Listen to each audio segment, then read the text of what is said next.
একদল খাইছে আরেক দল খাওয়ার জন্য রেডি হয়ে আছে। আমরা এরকম চাই না।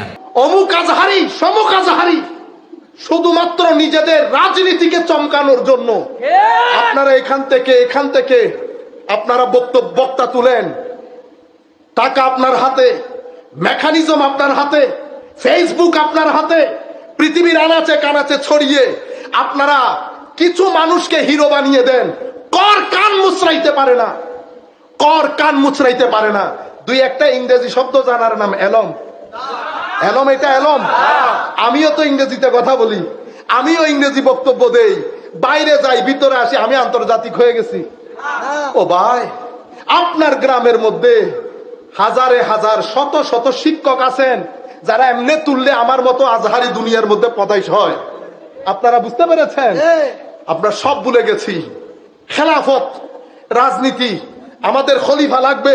আপনি আমার নবীর এশকের সমুদ্রে আউলিয়ায়ে কেরামের শানে বিয়াদবি শিখিয়েছেন।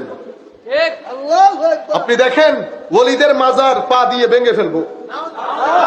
আমি বলছি আপনি সমালোচনা করেন, সমালোচনা করার অধিকার সবার আছে, আপনিও করেন সমালোচনা, কোনো অসুবিধা নেই। কিন্তু বেটা, এটা একটা কথা হইল, আল্লাহর ওলিদের মাজার বাংলাদেশের বেশিরভাগ মানুষের সম্মানের জায়গা না? আপনি যখন এই কথাগুলা বলবেন আমাদের মানুষের অন্তরে কষ্ট লাগবে না? এখন সব ছেলে তো এক ধরনের না, কিছু ছেলে এটা রাগ ক্ষোভ আবার মানুষ ব্যবহার করে। এখন সেই ছেলেগুলা যদি ওখানে গিয়ে মারামারি লাগিয়ে দেয়, বাদিয়ে দেয়, এটা সভ্য সমাজ হবে?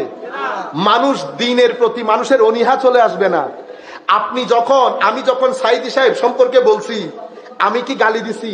আমি কি বলেছি আল্লাহ ওনাকে ক্ষমা করুক, মৌলানা সাইদি মরহুম বলছি? কেন? কারণ আমাকে সম্মান দিয়ে কথা আমি ব্যক্তি নিয়ে কথা বলতেছি না, ব্যক্তির সাথে আমার কোনো কি নাই, দ্বন্দ্ব নাই, আমি পয়েন্ট নিয়ে কথা বলতেছি। আমার তানকিদ, আমার সমালোচনা, আমার আবেগ সবকিছু পয়েন্ট নিয়ে। কোন পয়েন্ট? ওই যে আপনি কথাটা বলেছেন সেই পয়েন্ট। কারণ আমি আপনাকে বলছি, আমি আপনার জবানে ওই হাদিসগুলা যদি শুনতাম, আজকেও ক্যাসেটে টেনে টেনে শুনতাম, কত সুন্দর কণ্ঠ শুনতাম, আল্লাহর নবীর আল্লাহর দরবারে দোয়া করতাম। কিন্তু শানে রেসালত সেই অর্থে আমরা বলি না। আমরা এখন ছোট ছোট মাসলা নিয়ে চলে আসি, ঠিক না? গরম কেন পড়তেছে, পানি বেশি খাওয়া দরকার কিনা, এই মহিলারা কি হয়েছে। আমার ছেলেদের ঈমান আকীদা ধ্বংসের পথে। একবার আসবেন না এগুলা বলার জন্য? বেদাত বাদে, বেদাত ধরেন আমি বেদাতি, ধরেন আমি বেদাত বাদে বাংলাদেশে আর কোনো সমস্যা নাই। আমার ছেলেগুলা আমার নবীর শানে যে লফজ গুলা ব্যবহার করে, সেই লফজ আপনার চোখে পড়ে না, কিন্তু আপনি বলতে পারবেন না। কেন? কারণ যারা টাকা দেয় তারা নির্দিষ্ট টার্গেট নিয়ে টাকা দেয়। আপনি আমাকে টাকা দেবেন, তা আমি আপনাকে জিজ্ঞেস করবো না টাকা কেন দিচ্ছেন, কারণ কি? যারা টাকা দেয় কেউ বিনা স্বার্থে টাকা দেয় না, উদ্দেশ্য করে টাকা দেয়। আপনারা বুঝতে পেরেছেন? শুধু এই কথাগুলো বলতেন আমাদের, যেমন নূর ইসলাম ফারুকী সাহেব হুজুর। এখানে এই মানে হত্যাযজ্ঞ আসবে কেন? আমরা মুখে মুখে চলাই কথা। আমরা তো বলতেছি ডিবেটের দরকার নাই, আপনি আপনারটা বলেন, জাতির কাছে রাখেন, আমরা আমারটা জাতির কাছে রাখি। জাতির প্লেটে বার্গার দুইটা, একটা ম্যাকডোনাল্ডস এর, একটা KFC, জাতি যেটা মনে করে সেটা খাবে। বুঝতে পেরেছেন? আল্লাহ রাব্বুল আলামিন আমাদের হামির আছে। আমরা যে কথা থেকে শুরু করেছি, বক্তব্য অনেক দেরি হয়ে গেছে, আমরা অনেক দূরে যাব, 5 মিনিট শেষ। আল্লাহ রাব্বুল আলামিন, এটা খুব গুরুত্বপূর্ণ, আখেরি 4 মিনিট। আমি পবিত্র কোরআনের সূরা নাহালের আয়াতগুলা পড়েছি আমাদের ইসলাহে আহওয়াল, আমাদের হালটাকে শুদ্ধ করার জন্য। আল্লাহ কি বলছে দেখেন, ওয়া আউহা রব্বুকা ইলান নাহাল। মধু পোকা আছে না, মধু পোকা, এক আজীব জিনিস। আমার আল্লাহ বলতেছেন, হাবিব, ওয়া আউহা রব্বুকা, আপনার রব এলহাম করেছে কাকে? ইলান নাহালি, মধু পোকাকে। মধু পোকাকে আপনার প্রতিপালক এলহাম করেছে। কি এলহাম? আনিত্তাখিজি মিনাল জিবালি বুয়ুতা ওয়া মিনাশ শাজারি ওয়া মিম্মা ইয়ারিশুন। আপনার প্রতিপালক মধু পোকাকে এলহাম করেছে তারা যেন তাদের ঘরকে 3টা জায়গার মধ্যে স্থাপন করে। কয় জায়গা? হয় পাহাড়ে, নতুবা গাছে, নতুবা ছাদে। তিনটার মধ্যে কোনোটা নিচে আছে? হায় হায়, নিচে বলবো বলে না। তিনটা ঘরকে উপরে, হয় পাহাড়, নয় বৃক্ষ, অথবা বড় গাছ, অথবা ছাদে। কে করেছে? আপনার রব। কাকে করেছে? মধু পোকাকে। এই আয়াত, এটা এমনিতে চলতে চলতে বলে দিচ্ছি আর কি, সময় নাই তবুও। এই আয়াত আমরা অসংখ্যবার করেছি সোয়াবের উদ্দেশ্যে, সোয়াব হয়। এই আয়াত কানাডার একজন বিখ্যাত দার্শনিক ছিলেন, এখনো বেঁচে আছেন, গ্যারি মিলার।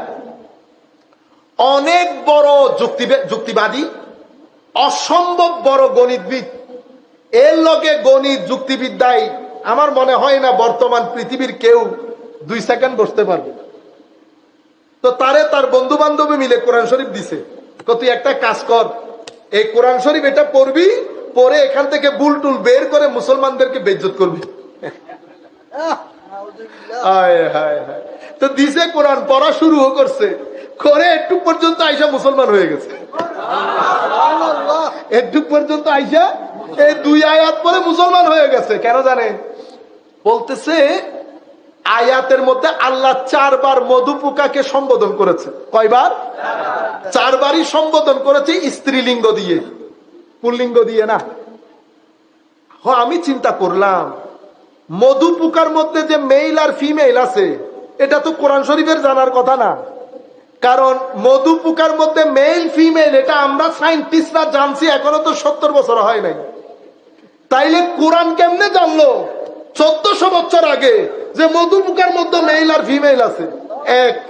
2 নাম্বার হচ্ছে মধু সংগ্রহ এবং এই পুরা প্রসেসের মধ্যে মধু পোকার মধ্যে যারা ফিমেল তারাই জড়িত, এই কথা তো কোরআন জানার কথা না।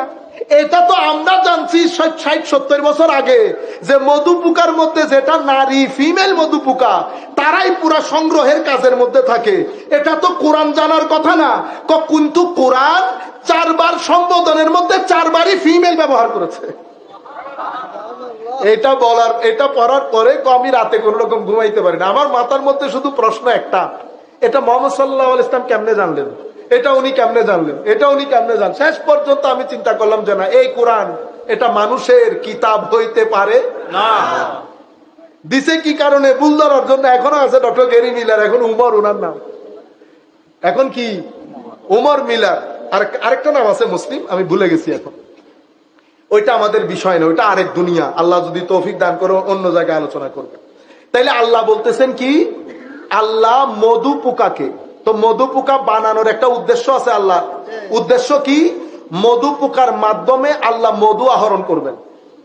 সেই মধু আল্লাহ মানুষদের জন্য আরোগ্যের ব্যবস্থা করবেন। তো যেহেতু মধু পোকার মধুর সাথে মানুষের আরোগ্য জড়িত, সেই হেতু আল্লাহ মধু পোকার পুরো জীবনযাত্রা মধু পোকাকে এলহাম করে দিছে। এই মধু পোকা, ঘর যদি বানাইতে হয় এই বাঁশে গাছে এই জমিনে বানাইস না, ঘর বানাবি 3 জায়গায়, হয় পাহাড়ে, নয় গাছে, নয় মানুষের ছাদের উপর। আচ্ছা আনিতা খিজি। আচ্ছা এরপরে কি? সুম্মা কুলি মিন কুল্লি সামারাত ফাসলুকি সুবুলা রাব্বিকি যুলুলা। এরপরে কি করবি? এরপরে কুলি, খাবি, যেখানে সেখানে বসবি না। সেই জন্য মাছি যেখানে বসে মধু পোকা সেখানে। দুনিয়ার পোকা পোষা, দরা, গলা সব জায়গায় বসে, কিন্তু মধু পোকা আল্লাহর হুকুম যেটা দিয়েছে সেটা হৃদারও করে না, উদারও করে না। মধু পোকা যদি আল্লাহর হুকুমের এভাবে পাবন্দ হয়, আমরা বলি না আমরা সৃষ্টির সেরা জীব, তো এটা আমাদেরও একটা চিন্তার বিষয় না? আমরা যেখানে সেখানে মুখ বসাই দিলে হবে? মধু পোকাকে বলতেছে মিনকুল্লি সামারাত, পরিষ্কার পরিচ্ছন্ন পবিত্র যত ফলমূল আছে সব জায়গা থেকে কুলি, খাবি, খেয়ে রস আহরণ করবি। এরপরে কি? ফাসলুকি সুবুলা রাব্বিকি যুলুলা, যেদিক সেদিক পারস দৌড় দিবি না। মধু আহরণের জন্য আমার আল্লাহ নির্দিষ্ট রুট রেখেছে, নির্দিষ্ট রুট রেখেছে ভদ্রতার সাথে, পবিত্রতার সাথে। এবং আমার আল্লাহ এবং রসুলের হুকুমের পাবন্দ হয়ে যেই রুট আল্লাহ নির্ধারণ করে দিয়েছে, ভদ্রতার সাথে সেই রুট দিয়ে যাবি আর সেই রুট দিয়ে আসবি, ডানেও দেখবি না বামেও দেখবি না। এটা যদি আমি মধুপুকার কাহিনী বলি, অদ্ভুত তাদের মেকানিজম।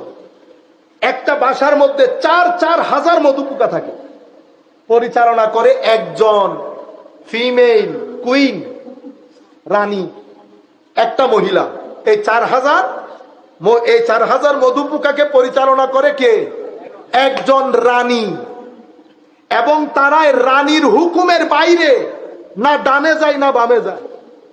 যে কয়েকজনকে বাসা পাহারা দেওয়ার জন্য নিয়োগ দেয়, সেই 4-5 জন বাসায় পাহারা দেয়, ডানেও যাবে না বামেও যাবে না।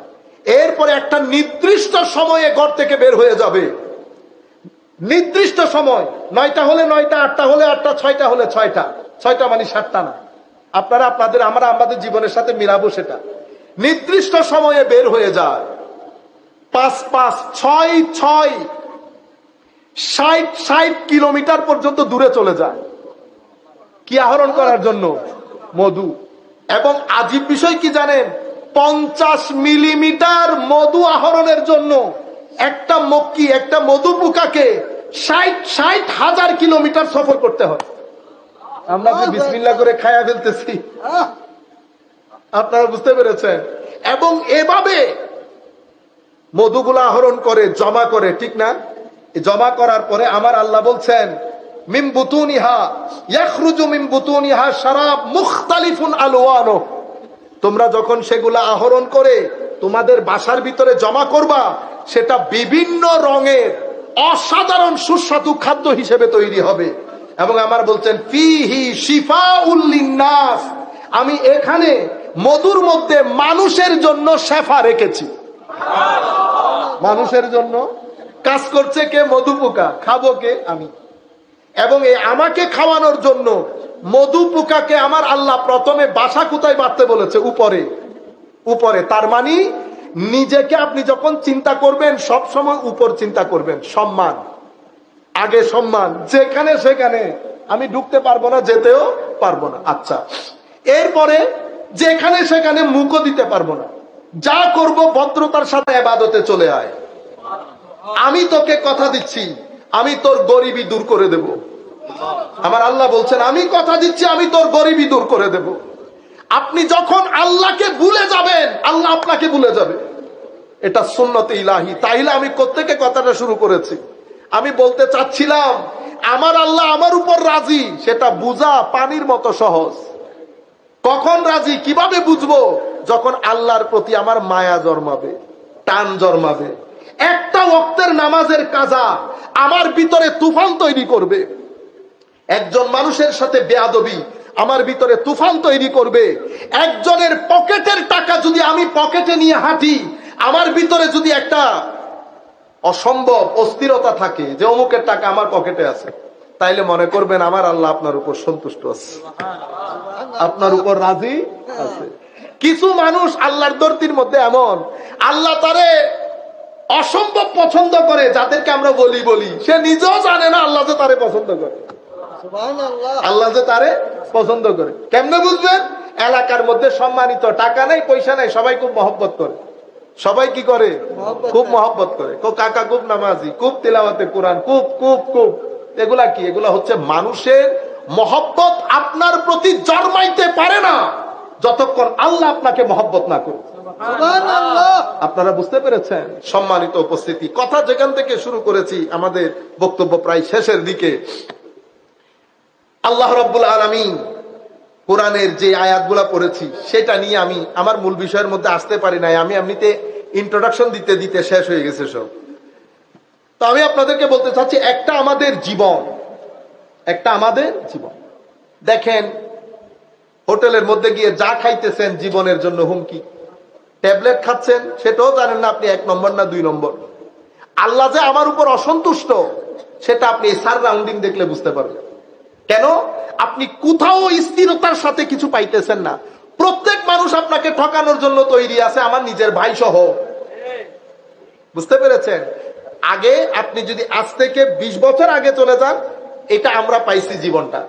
এটা একটা জান্নাতি দুনিয়া ছিল, একটা জান্নাতি। আমাদের তাপমাত্রা 28-29-এর চেয়ে বেশি যাইতো না, তাপমাত্রা 28-29-এর চেয়ে বেশি। আচ্ছা, মানুষের ঘরে কি ফ্যান ছিল তখন? ফ্যান ঘুরাইতেছে। আমাদের বাপদাদারা কি করতো? ওই গাছের ডাইলা বসে, এই খোদা রে খোদা, 12টা পর্যন্ত বসে শরীর টরির ঠান্ডা করে ঘরে এসে ঘুমিয়ে গেছে না? বুঝতে পেরেছেন? সেটা একটা দুনিয়া ছিল, অসম্ভব সুন্দর দুনিয়া ছিল। মানুষের ভিতরে হানাহানি ছিল না, মানুষের ভিতরে অপরাধ করার যে প্রবণতা, অ্যান্টি সোশ্যাল বিহেভিয়ার, অসামাজিক কার্যকলাপ ছিল না। মানুষ আল্লাহর উপর পরিপূর্ণ তাওয়াক্কুল রাখতো। কি বলতো? আর বেটা আল্লাহ ভরসা, এটা তো কমন ডায়লগ, আল্লাহ ভরসা, কিচ্ছু হবে না। আরে ঘরের মধ্যে 5 টাকা নাই তেল আনার, ও আসর পর্যন্ত গল্প গুজব করতেছে। হাসি, কি হাসি! সেই হাসি তো এখন বাংলাদেশে কিনতেও পাওয়া যায় না। তেল নাই, পরে ঘরের মধ্যে আসার পরে এদিক থেকে কেমনে কি করে তেল আনছে, খেয়ে ঘুমাই পড়ছে 1 তরকারি দিয়ে, 2 তরকারি দিয়ে, পুকুরের মধ্যে মাছ, ডুবার মধ্যে মাছ। আপনারা বুঝতে পেরেছেন? এটা একটা দুনিয়া ছিল। কেন?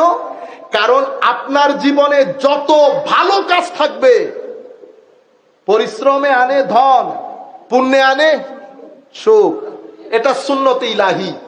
এখানে পরিশ্রম থাকবে, এখানে ধন থাকবে, এটা হতেই পারে না। আপনি পরিশ্রম করবেন আর আপনার জীবনে ধন আসবে না। আমাদের এখানে ম্যাক্সিমাম যুবক, আমাদের ঘন্টার পর ঘন্টা আমি ওয়েস্ট করি, এরপরে আমি চাই একদিনের মধ্যে আমি কোটিপতি হয়ে যাব। আমার ভাই, হইতে পারে আপনি একদিনের মধ্যে কোটিপতি হয়ে যাবেন, কিন্তু একদিনের মধ্যে কখনো শান্তি পাওয়া যায় না। আপনার কোটি টাকা না, আমি আমাদের ইয়াং ব্লাডদেরকে আমি আমার একেবারে হৃদয়ের গহীন থেকে আমি আপনাদেরকে বলবো, আল্লাহর ওয়াস্তে হালাল হারাম বোঝার চেষ্টা করেন। হারামের কোটি টাকা হলেও না করেন। কেন? কারণ হারামের কোটি টাকা কখনো আপনার ঘরের মধ্যে শান্তি দিবে না।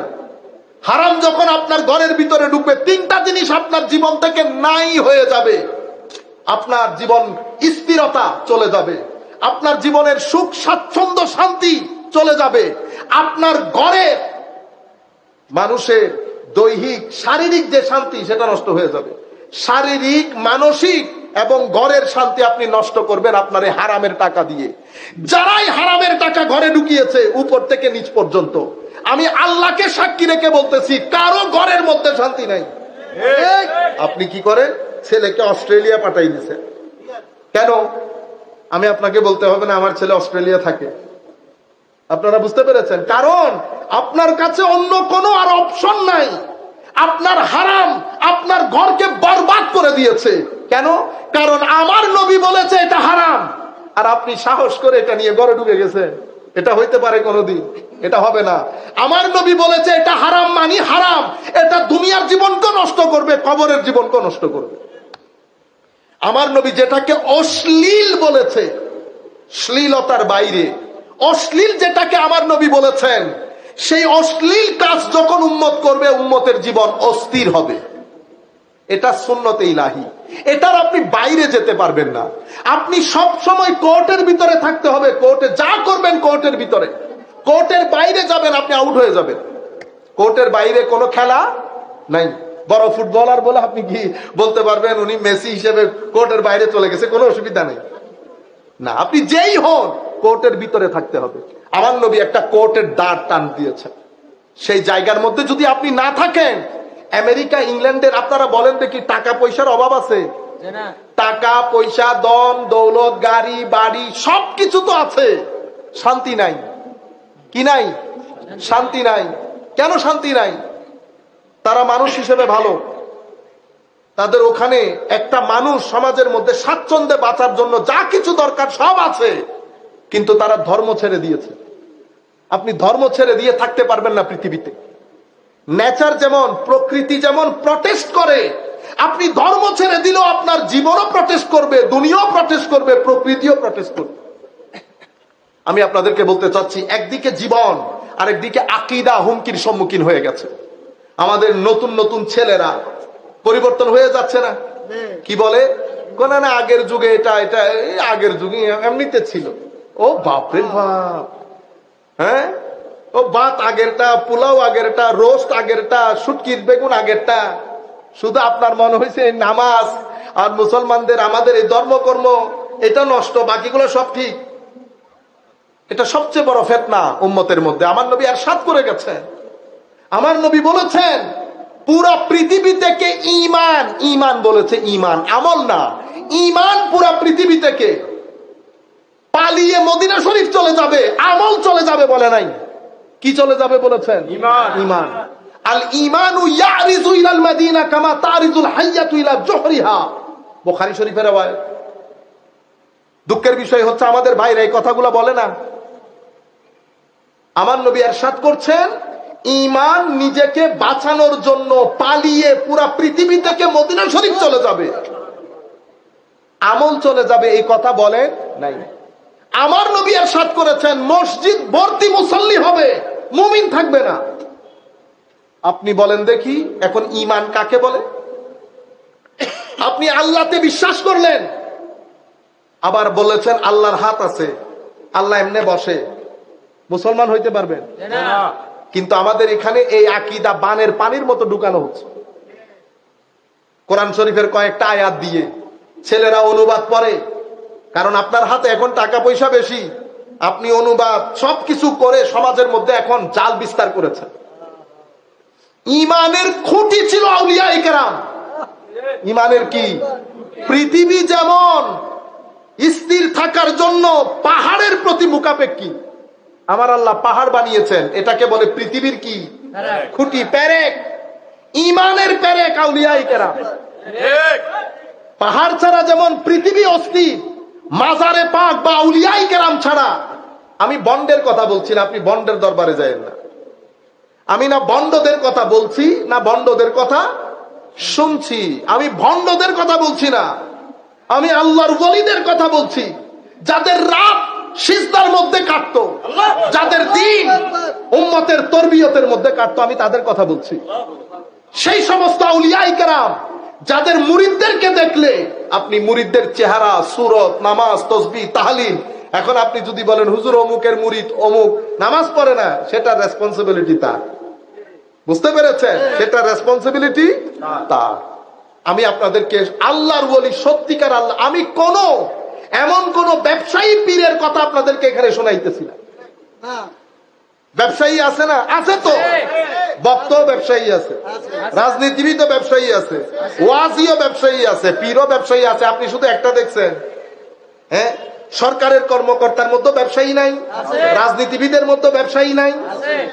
আমাদের ওয়াজ করে যে না বললাম, এখন আমি বলে জামালাই পড়ে যাই।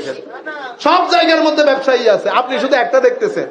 ওই ব্যবসায়ীর কথা আমি বলতেছি না, আমি আল্লাহর ওয়ালিদের কথা বলতেছি, যারা ঘর বাড়ি পরিবার পরিজন ছেড়ে আমার নবীর ইশারা নিয়ে নিয়ে পৃথিবীর দিক বিদিক ছুটে চলেছে এবং সেখানে গিয়ে আল্লাহর নবীর উম্মত, আল্লাহর বান্দাদেরকে তরবিয়ত করেছে, হেদায়েতের বাণী পৌঁছিয়েছে। শাহজালাল ইয়েমেনি, বাড়ি কোথায়? ইয়েমেন। থাকেন কোথায় বর্তমানে? সিলেটে। যখন এসেছেন তখন কি প্লেন দিয়ে এসেছিলেন? না। মা বাবা পরিবার পরিজন যাচ্ছে তো যাচ্ছে। আজকে আমরা এখান থেকে বাইরে যেতে পারি না, মন খারাপ হয়, তাদের মন খারাপ হইতো না কখনো? আজকে তো আপনি বলতেছেন শাহজালালের মাজার এরকম, মুখে বলা খুব সহজ।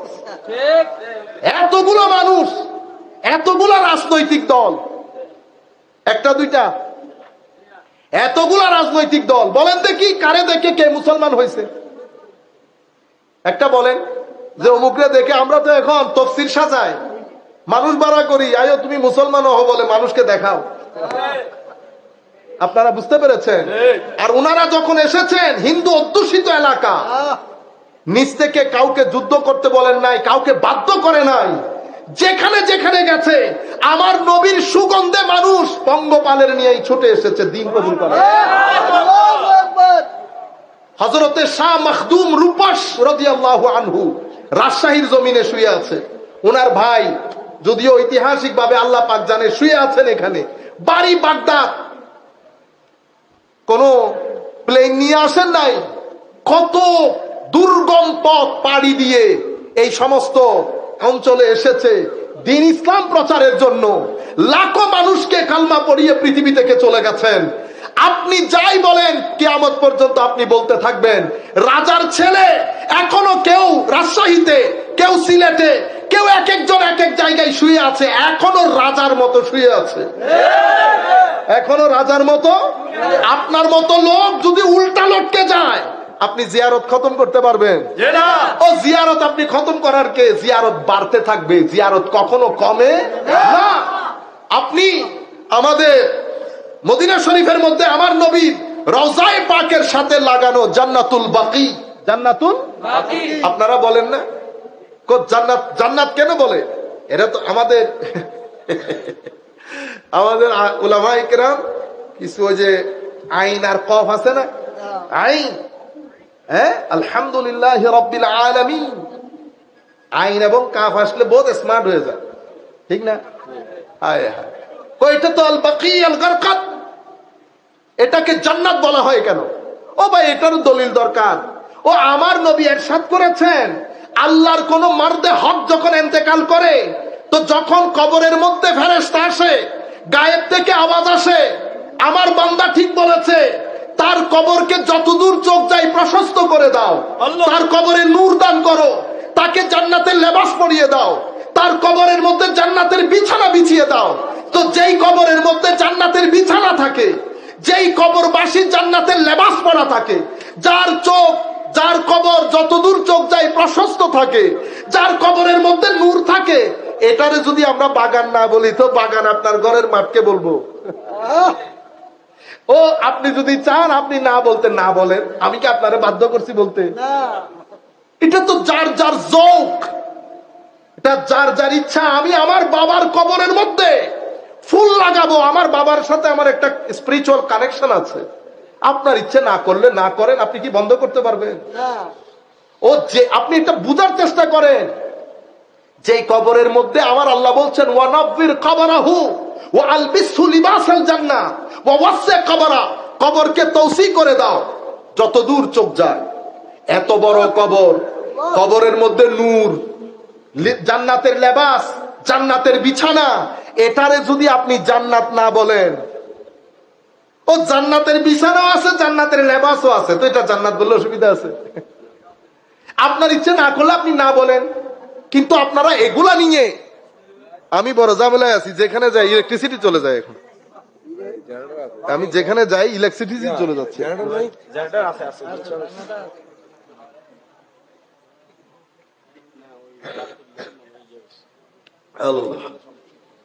আল্লাহুম্মা সাল্লি আলা মাওলানা মুহাম্মদ ওয়া আলা আলি সাইয়্যিদিনা মাওলানা মুহাম্মদ। তো আমি বলছিলাম, আমাদের জীবনের মধ্যে আমরা যদি এই পৃথিবীর মধ্যে আল্লাহ ভালো জিনিসও বানিয়েছেন, মন্দ জিনিসও বানিয়েছেন। আগে আমি এই সমস্ত আল্লাহর ওলিরা, আমরা আল্লাহর ওলি তাদেরকে বলি কেন? বাস এক কথাই বলে দেই, আপনাদেরকে ইজিলি বুঝতে পারবেন। পৃথিবীর মধ্যে এটা পুরা, আপনারা যারা সায়েন্স পড়েন তারা আরো বুঝার কথা, সব জায়গায় এনার্জি না, সবকিছু তো আমরা এনার্জেটিক বিইং, সব জায়গায় এনার্জি, নির্দিষ্ট একটা শক্তি। আল্লাহ ভালো জিনিসও সৃষ্টি করেছেন, মন্দ জিনিসও সৃষ্টি করেছেন, ঠিক? আমার চোখ ভালো জিনিসের উপরও পড়ে, মন্দ জিনিসের উপরও পড়ে। আমার কান ভালো জিনিসও যায়, মন্দ জিনিসও। আমার পেট, তো সব জায়গার মধ্যে ভালো মন্দ মিক্স আছে। এখন আমি আগে আল্লাহর সাথে সম্পর্ক করার আগে আমি আগে পৃথিবীর সাথে সম্পর্ক করি। কেমনে? পৃথিবীর মধ্যে যাহা ভালো, আমি যখন তাহার এনার্জি আর্ন করব চোখ দিয়ে, কান দিয়ে, পেট দিয়ে, তো পৃথিবীর মধ্যে ভালো জিনিসের শক্তিগুলা যখন আমি সঞ্চয় করব, তো যিনি বানিয়েছেন উনি খুশি হবেন না? তো আমি পৃথিবীর সাথে যখন আমার কানেকশনটা পজিটিভ করব, আমার এখানে শক্তি যেটা আসবে সেটাও পজিটিভ হবে। আল্লাহর ওলি কারা? ওলি সেই সমস্ত ব্যক্তি যাদের ভিতরে, কলবের ভিতরে নেগেটিভ কোন এনার্জি আসে নাই, শুধু পজিটিভ এনার্জি এসেছে, শুধু পজিটিভ এনার্জি এসেছে। এনার্জি আস্তে আস্তে যারা অনেক বেশি শক্তির মালিক হয়েছে তাদেরকে আমরা সুফিয়ায়ে কেরামের ভাষায় গৌসুল আজম বলি। কি বলি? তো হুজুর গৌসে মাইজভান্ডারি কেবলা কাবা সেই ক্যাটাগরির একজন আল্লাহর বলি। কেমনে বুঝবেন? কারণ আমাদের এখানে ধরেন জালালউদ্দিন আল কাদরি, আপনারা নাম শুনেছেন? নাম শুনেছেন? এখন আপনি এখানে বসাইছেন এক আন্তর্জাতিক মুফাসসিরে কোরআনকে, নাম নিচ্ছি না আমরা, নাম নেওয়ার দরকারও নেই, ঠিক আছে? ইনি আন্তর্জাতিক মুফাসসিরে কোরআন, অথবা আমি নাম বলি, নাম বলি। ধরেন আপনারা জাকির নায়েক সাহেবকে চিনেন না? ধরেন এখানে জাকির নায়েক বসেছে, এখানে জালালউদ্দিন আল কাদরি বসেছে। আমরা ব্যক্তিকে মূল্যায়ন করি কেমনে? একাডেমিকলি আমরা ব্যক্তিকে মূল্যায়ন করি উনি কার কাছে পড়েছেন, ওনার কাছে কে পড়েছে, দুইটা। এবং সমসাময়িক যারা স্কলার তারা উনার সম্পর্কে কি মতামত পোষণ করেন, তিনটা। আমরা আলেম বিচার করি এভাবে। আপনি কার কাছে পড়েছেন? গেলাম জালাল সাহেব হুজুরের কাছে, হুজুর কার কাছে পড়েছেন? ও আমি পড়েছি মুফতি মুজাফফর সাহেব, ও অমুক মুহাদ্দিস, শাইখুল হাদিস অমুক, এগুলা পৃথিবী জানে, বড় বড় আলেম সব। আমি বলতেছি হুজুর আপনি কত সৌভাগ্যবান, এত বড় বড় আলেমের সুহবতে বসেছেন। সব বড় বড় শক্তি না, এই শক্তিগুলার সুহবতে যখন বসেছে ভিতর ফানা হয়ে গেছে না? হুজুর আপনার কাছে কে কে পড়েছে? আমার কাছে কে কে? মুফতি ওসিউর রহমান আমার ছাত্র, মুফতি আব্দুল ওয়াজেদ আমার ছাত্র, ও আব্দুল আলী মুফাসসির আমার ছাত্র। আর হুজুরকে আর বাজানোর দরকার আছে না? আচ্ছা, এরপরে হুজুর আপনার বন্ধু বান্ধব আপনাদের সাথে পড়েছে এমন কেউ আছে? তো আছে। তো কে? তো হুজুর বলতেছেন ওই অমুক অমুক অমুক। আচ্ছা, তাদের কাছে গেলাম, জালাল সাহেব হুজুর কেমন আলেম? ওয়া ওয়া ওয়া ওয়া। হুজুর তো পুরা সমুদ্র এক বদনার ভিতরে ঢুকাই ফেলতে পারে। এটা হচ্ছে আলেম বিচার করার তরিকা, আলেম বিচার করার তরিকা। এখন নাম বাদ দেন, আমরা নাম না নেই। এখন আপনি আন্তর্জাতিক মুফাসসিরে কোরআন বসাইছেন, হুজুর কার কাছে পড়ছেন? কার কাছে পড়ছি? আমার উস্তাদের মধ্যে আছে তো আব্দুল কুদ্দুস, তারপরে সগির আহমদ, তারপরে হুজুর আব্দুল কুদ্দুস কে? ও আপনি চিনবেন না, এগুলোই আমার এলাকার। সগির আহমদ কে? ও সগির আহমদ আমাদের উপজেলার মধ্যে একটা মসজিদের ইমাম ছিলেন। এখন আমার একটা আইডিয়া হয়ে গেছে না আপনার লেভেল। হুজুর আপনি কাকে পড়াইছেন? আমি তো আসলে পড়ানোর সুযোগ হয় নাই। আন্তর্জাতিক মুফাসসিরে কোরআন না, আমি এমনিতে বিভিন্ন জায়গার মধ্যে তাফসীর করি, তো না পড়াই হুজুর কেমনে তাফসীর? না আমি আসলে বক্তব্য দেই আর কি। আপনারা বুঝতে পেরেছেন? আচ্ছা, এরপরে হুজুর আপনার সাথে কে কে পড়েছে? আমার সাথে। এখন হুজুরের চোখ বড় হয়ে গেছে, ঢাকা বিশ্ববিদ্যালয়ের অমুক প্রফেসর আমার ক্লাসমেট, চিটাং বিশ্ববিদ্যালয়ের অমুক প্রফেসর আমার ক্লাসমেট। ও ঠিক আছে হুজুর। গেলাম ঢাকা বিশ্ববিদ্যালয়ের প্রফেসরের কাছে, স্যার অমুক মুফাসসির বলে আপনার ক্লাসমেট? হ্যাঁ হ্যাঁ আমার ক্লাসমেট। আলেম কেমন? না ও তো আসলে ওয়াজি বক্তা, ও তো আসলে আলেম না। দেখছেন নি অবস্থা? আপনারা বুঝতে পেরেছেন? চিটাং এর কাছে গেলাম, ভাইজান স্যার আপনার অমুকে তো আপনার নাম করছে, আপনি নাকি ওনার ক্লাসমেট, কেমন আলেম?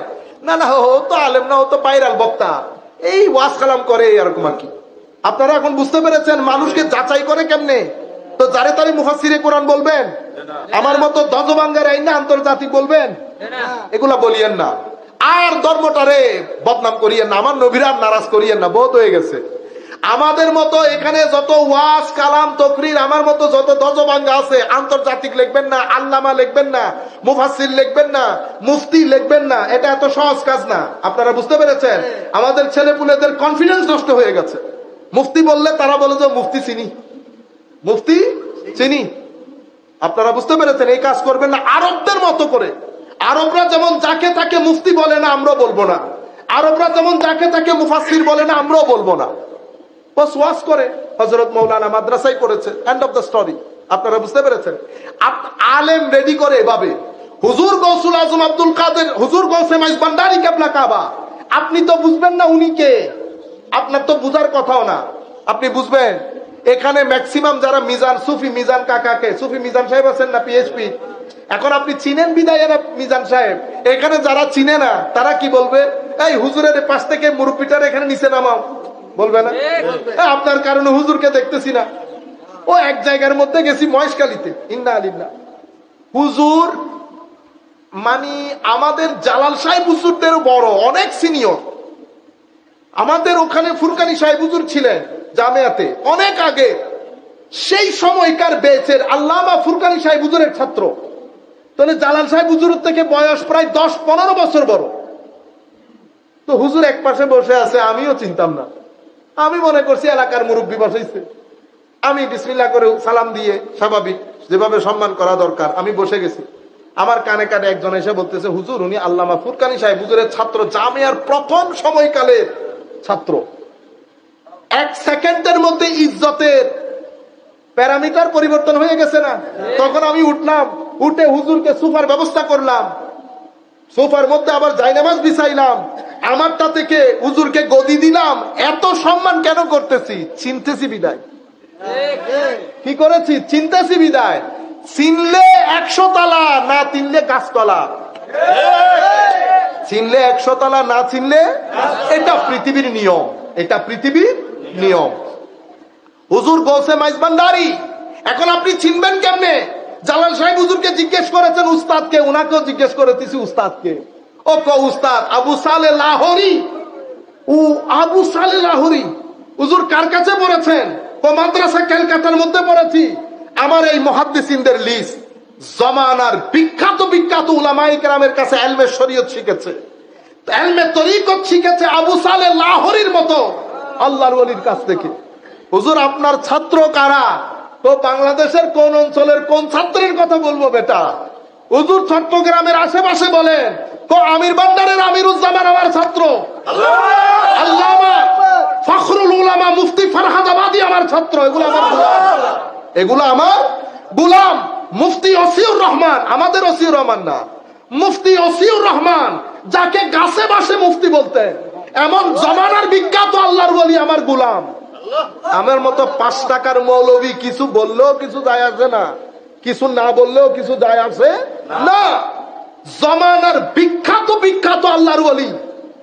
হুজুর কুমিল্লায় আসেনি, মৌলানা বশারুজ্জামান মুহাদ্দিসে জামান, একাবে বাংলাদেশের আনাচে কানাচে ছড়িয়ে ছিটিয়ে আছে জগৎ বিখ্যাত আল্লাহর ওলি হুজুর গৌসে মাইজ ভান্ডারী, ওই চেরাগ থেকে ফেস প্রাপ্ত আল্লাহর ওলি। এভাবে আপনি গৌসুল আজম বলেন না, এই যে প্রিন্সিপাল বলতেছেন, কেন বলতেছেন? আপনারা বলেন না বড় হুজুর, তো বড় হুজুর কেন বলেন? এখানে তো হুজুর বোধ, ক হুজুর না বড় হুজুর কেন? ক সবাই হুজুরের ছাত্র। তো সবাই হুজুরের ছাত্র হলে যেমন বড় হুজুর, ওভাবে আল্লাহর ওলির সুবত পেয়ে যখন সবাই বড় বড় ওলি হয়, ওইটাকে আমরা গৌসুল আজম বলি, মানে বড় হুজুর। কি বলি? বড় হুজুর। আপনারা বলেন না মাওলানা, কি বলছেন? মাওলানা। মাওলা মানি কে? মাওলা মানি অভিভাবক। মাওলাকে আল্লাহ, মাওলাকে আল্লাহকে আপনারা মাওলা বলেন না, আমার মাওলা। তো এখন হুজুর যখন বড় হয়ে যায়, এটাকে আপনি মাওলা বলেন নাই? শিরিক হয়েছিল? ওমা আপনি আপনার হুজুরকে মাওলা বললে শিরিক হয় না, এদিকে শিরিক করে ফেলতেছেন না। এগুলো না বেটা, অনেক হয়েছে। আমি আপনাদেরকে যেটা বলবো সেটা হচ্ছে, কোন ওয়াজ তাকরীরের মাধ্যমে মানুষের ভিতরে ঘৃণা ছড়ায়েন না। বড় বড় আলেম সমস্ত ঘরানা, কি সলফি বলেন, কি আপনার কওমি বলেন, ওয়াহাবি বলেন, আহলুস সুন্নাহ ওয়াল জামাআহ বলেন, বড় বড় আলেম সবাই পৃথিবী ছেড়ে চলে গেছে। এখন আর এলম নাই, মোস্টলি পৃথিবী ছেড়ে চলে গেছে।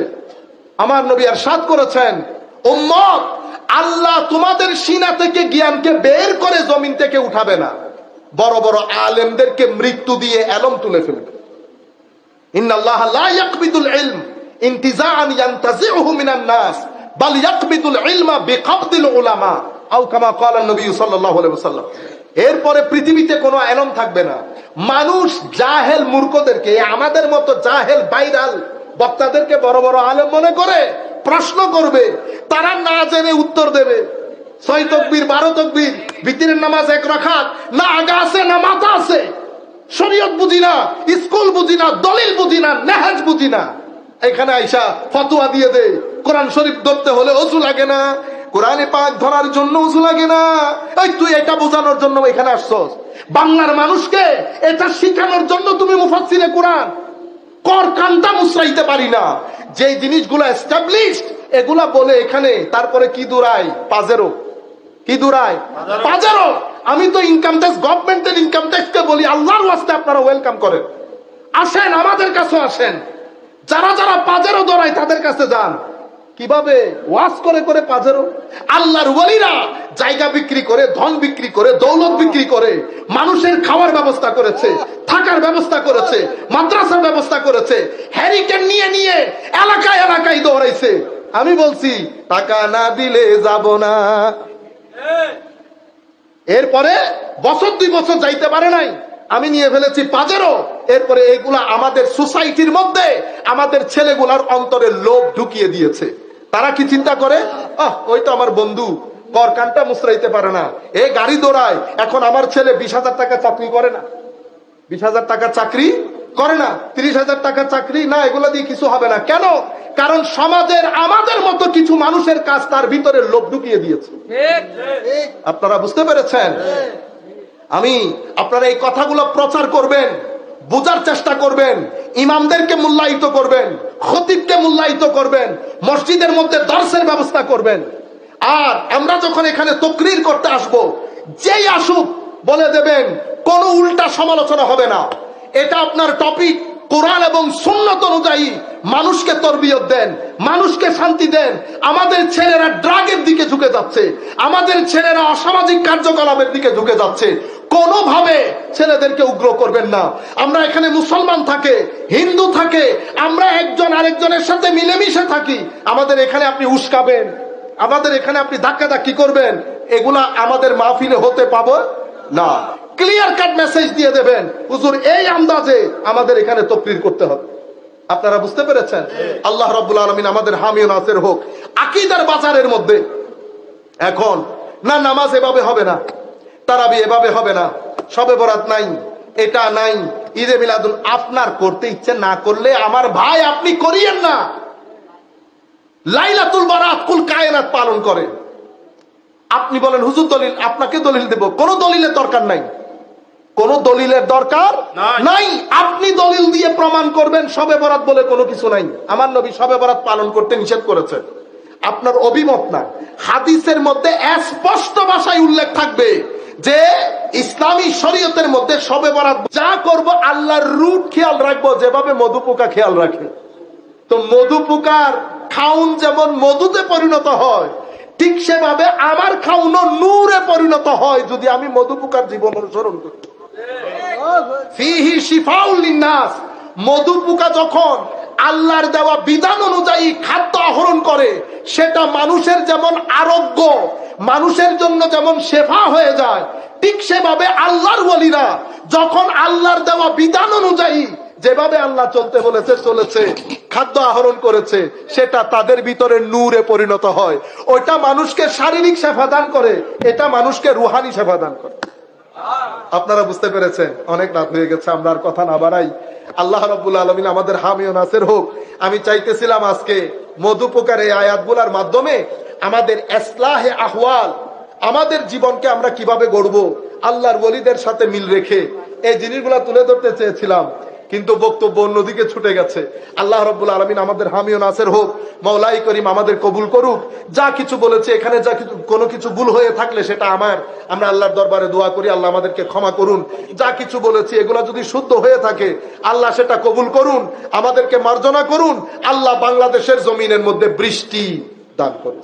সবাই আমিন বলে। ওয়া মা আলাইনাল বালাগুল মুবিন। আসসালামু আলাইকুম।